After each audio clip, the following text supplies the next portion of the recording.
अध्याय 15 मौर्य शासन का महत्व। राजकीय नियंत्रण। हिंदू विधि ग्रंथों में बार बार कहा गया है कि राजा को धर्मशास्त्रों में बताए गए नियमों और देश में प्रचलित आचारों के अनुसार शासन करना चाहिए। कौटिल्य ने राजा को सलाह दी है कि जब वर्णाश्रम धर्म, वर्णों और आश्रमों पर आधारित समाज व्यवस्था लुप्त होने लगे तो राजा को धर्म की स्थापना करनी चाहिए। कौटिल्य ने राजा को धर्म प्रवर्तक अर्थात सामाजिक व्यवस्था का संचालक कहा है। अशोक ने अपने अभिलेखों में बताया है कि राजा का आदेश अन्य आदेशों से ऊपर है। अशोक ने धर्म का प्रवर्तन किया और उसके मूल तत्वों को सारे देश में समझाने और स्थापित करने के लिए अधिकारियों की नियुक्ति की। राजा के निरंकुश अधिकार का दावा मगध के राजाओं द्वारा अपनाई गई सैनिक विजय की नीति के कारण आगे आया। अंग, वैशाली, काशी, कोसल, अवंती, कलिंग आदि को एक एक करके मगध साम्राज्य में मिला लिया गया। इन सभी क्षेत्रों पर जो सैनिक नियंत्रण हुआ वह धीरे धीरे जनजीवन के हर अंग पर उत्पीड़क नियंत्रण के रूप में परिणत हो गया। मगध साम्राज्य के पास तलवार का इतना जोर था कि वह सभी क्षेत्रों पर अपना पूरा नियंत्रण लाद सका। जनजीवन के हर क्षेत्र को अपने वश में रखने के लिए राज्य को विशाल अधिकारी वर्ग रखना पड़ता था। प्राचीन इतिहास के किसी भी अन्य काल में हम इतने सारे अधिकारियों को नहीं पाते जितने मौर्य काल में। प्रशासन तंत्र के साथ साथ गुप्तचरों का भी विस्तृत जाल बिछा था। विभिन्न प्रकार के जासूस विदेशी शत्रुओं की गतिविधियों पर नज़र रखते थे और संदिग्ध अधिकारियों के बारे में पता लगाया करते थे। भोले भाले लोगों से अंधविश्वास का सहारा लेकर कोष संचय करने में भी वे सहायक सिद्ध होते थे। शीर्षस्थ अधिकारी तीर्थ कहलाते थे। लगता है अधिकतर अधिकारियों को नगद वेतन दिया जाता था। उच्चतम कोटि के अधिकारी थे मंत्री, पुरोहित, सेनापति और युवराज, जिन्हें उदारतापूर्ण पारिश्रमिक मिलता था। उन्हें 48,000 पण की भारी रकम मिलती थी। पण 3/4 तोले के बराबर चांदी का सिक्का होता था। इसके ठीक विपरीत सबसे निचले दर्जे के अधिकारियों को कुल मिलाकर 60 पण मिलते थे। हालांकि कुछ कर्मचारियों को महज 10-20 पण ही दिए जाते थे।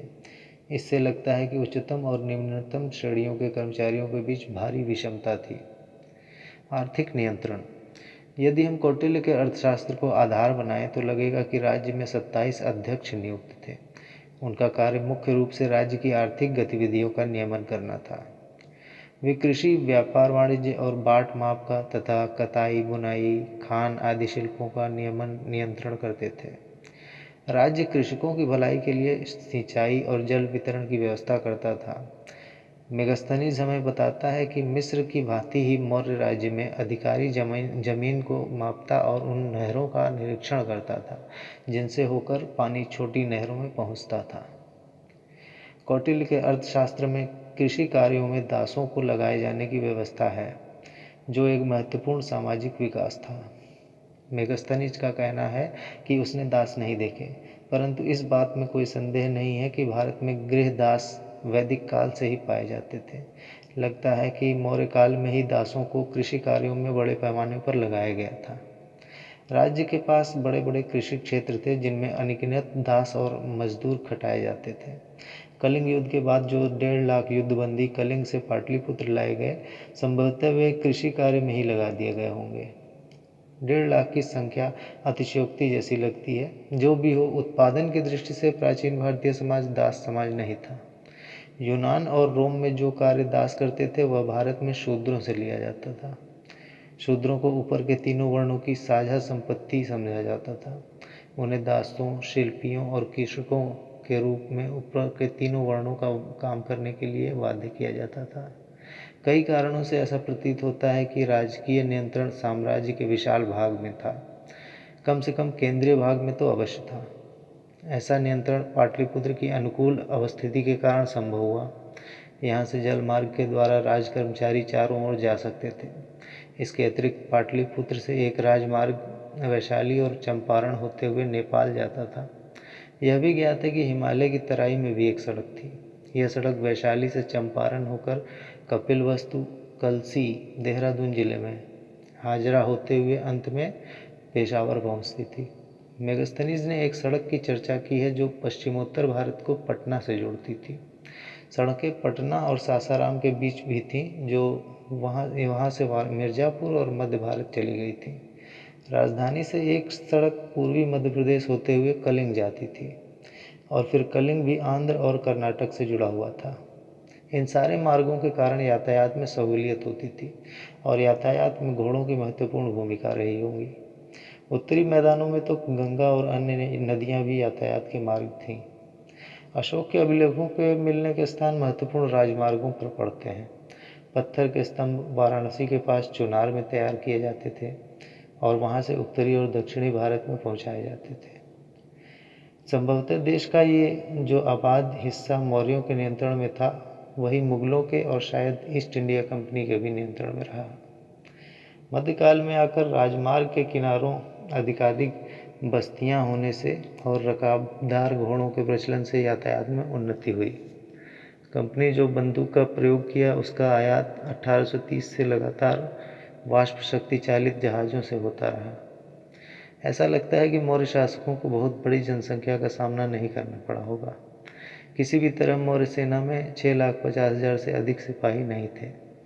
यदि मान लें कि आबादी का 10% भाग सेना में भर्ती हुआ, तो मध्य गंगा के मैदानों की कुल आबादी 65 लाख से अधिक नहीं रही होगी। अशोक के अभिलेखों से पता चलता है कि उसका राज्यादेश पूर्वी छोर और दक्षिणी छोर के सिवा सारे देश में प्रचारित किया गया। आंध्र प्रदेश और कर्नाटक के 9 स्थानों पर उसके अभिलेख मिले हैं, लेकिन यातायात की कठिनाइयों के कारण राज्य नियंत्रण मध्य गंगा अंचल के बाहर उतना कारगर नहीं हुआ होगा। प्राचीन भारत में कर प्रणाली की दृष्टि से मौर्य काल महत्वपूर्ण है। कौटिल्य ने कृषकों, शिल्पियों और व्यापारियों से उगाए जाने वाले बहुत सारे करों का नाम उल्लेख किया है। इन सारे करों के निर्धारण, वसूली और संग्रह के लिए दृढ़ और दक्ष संगठन की आवश्यकता थी। मौर्यों ने वसूली करने और ठीक से जमा रखने से अधिक महत्व कर निर्धारण को दिया। समाहर्ता कर निर्धारण का सर्वोच्च अधिकारी होता था और सन्निधाता राजकीय कोषागार और भंडागार का संरक्षक होता था। राज्य को समाहर्ता के चलते जो नुकसान होता था, उसे अधिक महत्व दिया जाता था। वास्तव में कर निर्धारण का ऐसा विशद संगठन पहली बार मौर्य काल में ही देखा जाता है। अर्थशास्त्र में उल्लिखित करों की लंबी सूची मिलती है। यदि ये सारे कर वास्तव में उगाए जाते होंगे तो प्रजा के पास निर्वाह के लिए नाम मात्र बचता होगा। अभिलेखों के आधार पर हम जानते हैं कि ग्रामीण क्षेत्रों में भी राजकीय भंडार घर होते थे, जिससे यह प्रकट होता है कि कर अनाज की शक्ल में भी कर वसूला जाता था और अनाज के इन भंडार घरों से अकाल, सूखा आदि के समय स्थानीय लोगों को सहायता दी जाती थी। प्रतीत होता है कि मयूर पर्वत और अर्धचंद्र की छाप वाली आहत रजत मुद्राएं मौर्य साम्राज्य की मान्य मुद्राएं थीं। ये मुद्राएं भारी मात्रा में देश के बड़े भाग में मिली हैं। निस्संदेह ये मुद्राएं कर की वसूली और अधिकारियों के वेतन भुगतान में सुविधाप्रद हुई होंगी और अपनी शुद्ध समरूपता के कारण व्यापक क्षेत्र में बाजार की लेन देन में भी सुविधा के साथ चली होंगी। ललित कला और वास्तुकला। कला और वास्तुशिल्प में मौर्यों का योगदान बड़ा मूल्यवान है। पत्थर की इमारत बनाने का काम भारी पैमाने पर उन्होंने ही आरंभ किया। मेगास्थनीज ने कहा है कि पाटलिपुत्र स्थित मौर्य राजप्रासाद उतना ही भव्य था जितना ईरान की राजधानी में बना राजप्रासाद। पत्थरों के स्तंभों के टुकड़े और उनके ठूंठ आधुनिक पटना नगर के किनारे कुम्हरार में पाए गए हैं, जो 80 स्तंभों वाले विशाल भवन के अस्तित्व का संकेत देते हैं। इन अवशेषों से तो वैसी भव्यता का आभास नहीं मिलता है जैसी मेगास्थनीज ने बताई है, लेकिन वे इस बात का प्रमाण अवश्य देते हैं कि मौर्य शिल्पी पत्थर पर पालिश करने में कितने दक्ष थे। ये स्तंभावशेष उतने ही चमकीले हैं जितने उत्तरी पालिशदार काले मृदभांड। खदानों से पत्थर के बड़े बड़े खंडों को ले जाना और सीधा खड़ा करने के बाद उन पर पॉलिश करना और नक्काशी करना अवश्य ही कठिन कार्य रहा होगा। यह सब अभियांत्रिकी का बड़ा चमत्कार लगता है। हर स्तंभ पांडु रंग वाले बलुआ पत्थर के एक ही टुकड़े का बना है, जिनका केवल शीर्ष भाग स्तंभों के ऊपर जोड़ा गया है और जिनमें तराशे गए सिंह और सांड विलक्षण वास्तुशिल्प के प्रमाण हैं। ये पालिशदार स्तंभ देश भर में जहाँ तहाँ खड़े किए गए, जिससे प्रकट होता है कि इन्हें ढो कर ले जाने और पॉलिशदार बनाने में अपेक्षित तकनीकी ज्ञान सारे देश में फैला हुआ था। मौर्य शिल्पियों ने बौद्ध भिक्षुओं के निवास के लिए चट्टानों को काटकर गुफाएं बनाने की परंपरा भी शुरू की। इसका सबसे पुराना उदाहरण बराबर की गुफाओं जो गया से 33 किलोमीटर की दूरी पर है। बाद में इस प्रकार का गुहा निर्माण पश्चिमी और दक्षिणी भारत में भी प्रचलित हुआ। भौतिक संस्कृति का विस्तार और राज्य पद्धति। एक और मौर्यों ने पहली बार राज्य के सुसंगठित प्रशासन तंत्र का निर्माण किया जो साम्राज्य के केंद्रीय भाग में सक्रिय था, और दूसरी ओर उनके साम्राज्य विस्तार ने व्यापार और धर्म प्रचार के द्वारा खोल दिए। लगता है कि प्रशासकों, व्यापारियों और जैन तथा बौद्ध भिक्षुओं ने जो संपर्क सूत्र जोड़े, उनके फलस्वरूप गंगा के मैदान की भौतिक संस्कृति साम्राज्य के सीमांत क्षेत्रों में भी फैल गई। गंगा मैदान की इस नई भौतिक संस्कृति के आधार थे लोहे का प्रचुर प्रयोग, आहत मुद्राओं की बहुतायत, लेखन कला का प्रयोग, उत्तरी काला पालिशदार मृदभांड नाम से प्रसिद्ध मिट्टी के बर्तनों की भरमार, पक्की ईंटों और छल्लेदार कुओं का प्रचलन, और सबसे ऊपर पूर्वोत्तर भारत में नगरों का उदय। एरियन नामक यूनानी लेखक के अनुसार नगरों की संख्या इतनी थी कि उन्हें गिनकर ठीक ठीक बताया नहीं जा सकता है। इस प्रकार देखते हैं कि गंगा के मैदानों में भौतिक संस्कृति मौर्य काल में बड़ी ही तेजी से विकसित हुई। दक्षिण बिहार में लौह अयस्क आसानी से उपलब्ध था, अतः लोहे के उपकरणों का प्रयोग खूब बढ़ा। इसी काल में मूठ वाली कुल्हाड़ियों, हंसिए और फालों का भी प्रचलन हुआ। आरा वाला पहिया भी फैला। शस्त्रास्त्रों पर तो राज्य का एकाधिकार था, पर लोहे के अन्य औजार का प्रयोग किसी वर्ग में सीमित नहीं था। इनका इस्तेमाल और निर्माण शिल्प कला के गंगा के मैदान से साम्राज्य के सुदूर भाग में फैला गया।